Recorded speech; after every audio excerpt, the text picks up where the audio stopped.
Dah 8 tahun saya ajak.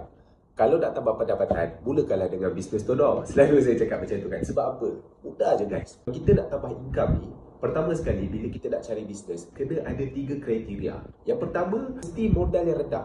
Sebab apa? Sebab biasanya bila kita mulakan bisnes, peratus kita nak gagal tu memang tinggi. Bisnes ni bukan senang, sebab tu ramai orang suka kerja. Jadi kalau kita tergolong dalam peratus orang yang gagal tu, kalau kita mula dengan modal yang besar, maka rugi kita pun banyak. Mulakan dengan bisnes modal yang kecil.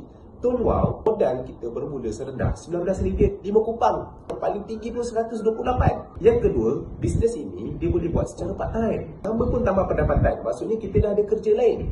Jadi kalau kita nak tambah pendapatan dengan benda yang lain, kita kena buat secara part time. Kita tak boleh fokus kepada ni sebab kita ada kerja hakiki. Di dalam Tuan Wow, dia tak ada KPI. Dia tak ada syarat yang kita kena buat sale tertentu baru kita dapat. Yang ketiga, bisnes ini dia boleh bagi kita pendapatan berulang-ulang kali. Biarlah kita buat sekali, kita dapat income tu berulang kali. Tuan Wow ni kerja kita, ajak orang guna sikat sekali. Lepas tu dia nak top up mana-mana, ikut suka hati.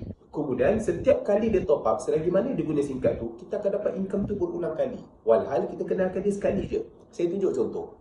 Setakat 14 hari bulan, ini adalah jumlah komisen yang saya dapat, 16,460. Income yang saya dapat ni bukan sebab saya jual SIM card, tapi sebab orang top up. Nak atau tak nak, dia orang mesti akan top up. Untung berkali-kali selagi terus guna.